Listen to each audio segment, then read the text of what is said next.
So, you want to go to college for the arts? That's pretty cool, but what exactly does that entail? For years, you've been told what it's going to be like to apply for college. Go over the Common App, select your major, get your essays in, get your extra questions in, and boom, there you go. Although this is true for some majors, this doesn't quite go for the arts.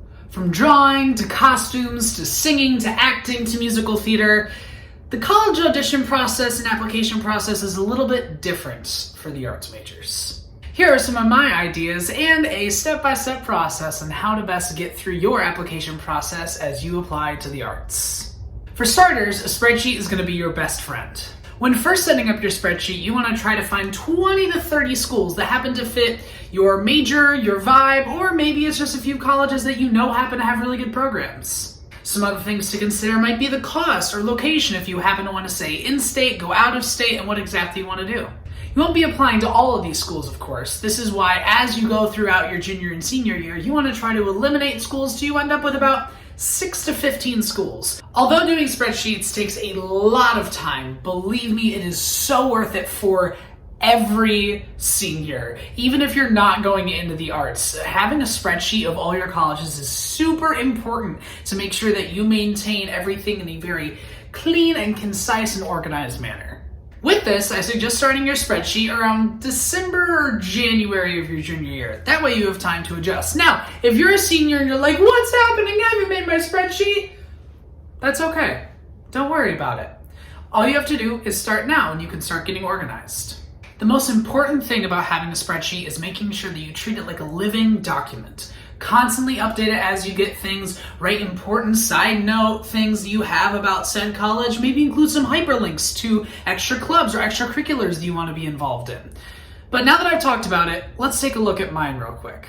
All right, here we are looking at my spreadsheet here. Everything is already color-coded. However, I'm going to walk through this here with you guys for a second. So right over here on the left, I have my list of schools. Especially for the arts, as many people usually for college have their reach, standard, and safety schools. For the arts, I suggest having safeties and then just having general schools. It's not the best to always put certain schools at a higher rank than others, just because it can change your mind when you either get accepted, rejected, waitlisted, whatever it happens to be to that school. For mine here, I wanted to make sure that I had a mixture between private schools and regular public universities. That's why anything that is underlined over here, for instance, Baldwin Wallace or DePaul, signals that it is a private school amongst all these other schools here. Notice I have the title of the university as well as the location. Right over here, I have all of my majors that I was interested in, plus my hyperlinks. I made sure to keep my options open between musical theater and journalism, thus I have hyperlinks for each website. So for example, if we're going to look at University of Oklahoma under musical theater, it will bring me directly to the university page and information about the major right there. Moving on, I made sure to find my tuition both in and out of state. Room and board, SAT, ACT, extracurriculars. I'm really interested in a cappella as well as ultimate frisbee. Size of the college, and then I was a musical theater major and applied for musical theater, so I wanted to know exactly what size of classes some of these programs offered, as some, as you can see, offer 8 to 15, while others offer 22 to 24. This spreadsheet also came in handy for related things such as my pre-screen. So for example, you can see every single college and what their requirements were for each of my pre-screen moments. Same with wildcard. This goes for pre-screen due dates, callback dates. Over here is where I organized all of my audition dates. So once I passed my pre-screens, which I was very fortunate enough to pass all of my pre-screens, I made sure to write down every single option from this list right here under each school. That way, as I found out, I could keep track and make sure that I wasn't going to overlap any of my auditions as I was visiting every single school. You can also see down here my color coding for everything here and here. Anything that is orange, I have completed and turned it in. Purple is I have been accepted. Light purple is an offer extended that only goes for musical theater. Yellow is waitlisted, and then red is going to be no offer. So as you can see over here on the left, I've been accepted into DePaul, Indiana, University of Oklahoma, and Texas State. However, I don't know if I'm into the program at any of those schools yet because those are separate applications like I talked about at the beginning. Things get very confusing. So right now, for example, I have IU as offer extended, Baldwin Wallace I've been waitlisted, and everyone else I'm currently waiting on. Now that you have your spreadsheet, it's time to find out what potential extra things you might have to apply to.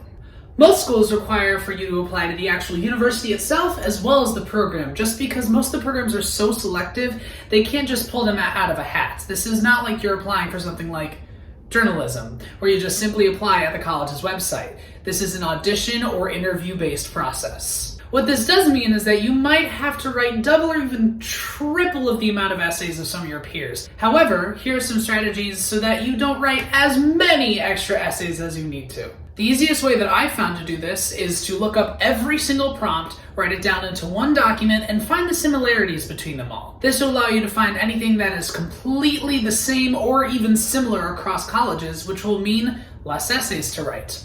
From there, I suggest choosing essays that seem to come easier to you. That way you can get those essays done real quick and then work on the more difficult essay prompts that you happen to have to think a little bit longer on. For voice, acting, and musical theater students, you're going to want to make sure that you get really familiar with a website called Get Accepted. Get Accepted is the website that most, if not all, college universities use in order to have you send in your pre-screens. If you don't know, pre-screens, in short, is basically just your round one of your auditions. It's going to be 60 to 90 seconds of, for musical theater, it's going to be 2 songs, 2 monologues, plus a dance. If it's acting, it'll usually be about 3 monologues, and if it's voice, it's usually about 5 pieces, all in different languages. Of course, all this information is found on the college's website. Some tips for the pre-screen is just making sure that your background is nice and neutral, everything is mixed well, and you have some form of microphone. Whether this is the microphone on your phone or a professional recording such as what I have, which is a Blue Yeti microphone, this will make sure that you sound the best that you possibly can despite the fact that it's going to be through video and not in person. This does go for acting and voice beyond musical theater as well. And just like that, you've submitted your pre-screens in your Common App. Woohoo! Round 1 is done, and now you wait. Although the waiting is hard, it will be worth it. Schools will get back to you. Now, as you find out about schools, you want to make sure that you constantly refresh your spreadsheet, marking it with both passed or no offer. This goes for the pre-screen round, not the actual acceptance round. You will also have to do this when you get your acceptances as well. When it comes to acceptances, you want to have 3 different colors: no offer, waitlist, and accepted. These are the most common terms used across all colleges that then you can put for every single one on your spreadsheet. Now, let's say you have passed a pre-screen. What do you do now? From here, you'll need to sign up for an interview or an audition through Get Accepted or through the college's special website. Some colleges, like University of Michigan and Penn State, happen to have very special websites on how you sign up for your time. For my acting and voice and other friends, that is going to be through either an on-campus audition or through a Zoom audition/interview. For my musical theater friends, we have an extra option, which is through Unifieds. To briefly explain, Unifieds is basically just when a bunch of colleges go into one hotel and you get to do a bunch of college auditions all in one fell swoop. The advantages of this is that it saves you money from not having to travel to each school.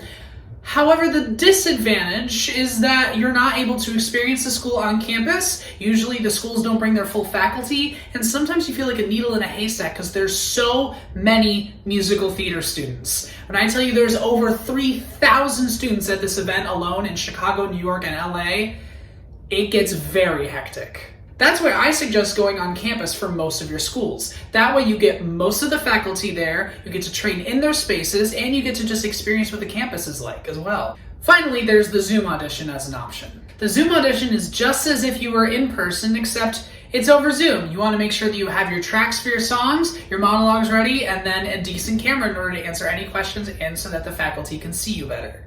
For my non-MT friends who are going in for interviews, this is going to look slightly different for you guys. For an interview, you're just going to walk in and present your work to the head of the program. Usually if you've gotten past round 1 and you're into the interview stage, the college already likes you. All you need to do is just show who you are to them. This also goes for acting, voice, and musical theater. The biggest thing is usually colleges don't let you pass the pre-screen unless they're already interested in you.